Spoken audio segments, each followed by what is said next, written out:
رضیت باللہ ربا وبالاسلام دینا وبمحمد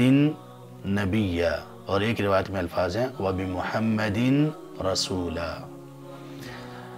اس کا معنی کیا ہے؟ اس کا معنی یہ ہے رضیت باللہ ربا، میں اللہ کے رب ہونے پر راضی ہو گیا، خوش ہو گیا،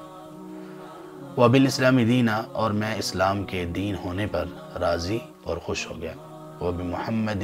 نبیا، اور میں محمد صلی اللہ علیہ وآلہ وصحبہ وسلم کے نبی ہونے پر، اور دوسری روایت کے مطابق رسول ہونے پر خوش ہو گیا۔ اس سے پہلے کہ ہم اس کی وضاحت کریں اور اس کی شرح بیان کریں، آئیے اس کے متعلق جو نبی صلی اللہ علیہ وسلم کے فرامین ہیں ہم ان کا جائزہ لیتے ہیں، ہم ان کو سیکھتے ہیں، ان کو پڑھتے ہیں۔ صحیح مسلم میں حدیث ہے، حدیث نمبر 34 ہے صحیح مسلم کی، اس میں آپ صلی اللہ علیہ وآلہ وسلم کا ارشاد ہے ذاق طعم الایمان،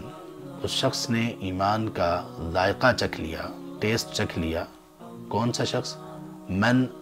رضی باللہ ربا، جو اللہ کے رب ہونے پر راضی ہو گیا، وبالاسلام دینا، اور اسلام کے دین ہونے پر راضی ہو گیا،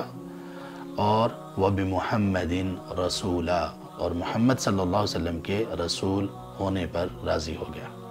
تو اس حدیث میں جو بندہ، جس بندے نے یہ رضا اپنی دے دی، یہ صرف کہنے کی بات نہیں ہے، یہ صرف کہنے کی بات نہیں ہے، بلکہ واقعی ہی ہمیں راضی ہو جانا چاہیے۔ تو اس حدیث میں آپ صلی اللہ علیہ وسلم نے فرمایا کہ کس نے ایمان کا ٹیسٹ چکھ لیا؟ جو بندہ جس میں یہ تین چیزوں کی رضا آ گئی، اللہ کے رب ہونے کی رضا اس میں آ گئی کہ وہ اللہ کے رب ہونے پر راضی ہو گیا، اسلام کے دین ہونے پر، اور نبی صلی اللہ علیہ وسلم کے رسول اور نبی ہونے پر راضی ہو گیا۔ مسلم ہی کی، صحیح مسلم ہی کی 1884 نمبر حدیث ہے، اور وہ ابو سعید خدری رضی اللہ تعالی عنہ سے مروی ہے، اور یہ وہ حدیث ہے جس میں نبی صلی اللہ علیہ وآلہ وصحبہ وسلم نے جنت کے واجب ہونے کا ذکر کیا۔ آپ نے فرمایا من قال رضیت باللہ ربا، جس نے یہ کہا کہ میں اللہ کے رب ہونے پر راضی ہو گیا، وبالاسلام دینا، اور اسلام کے دین ہونے پر راضی ہو گیا، وبمحمد نبیا، اور اس نے یہ کہا کہ میں محمد صلی اللہ علیہ وسلم کے نبی ہونے پر راضی ہو گیا،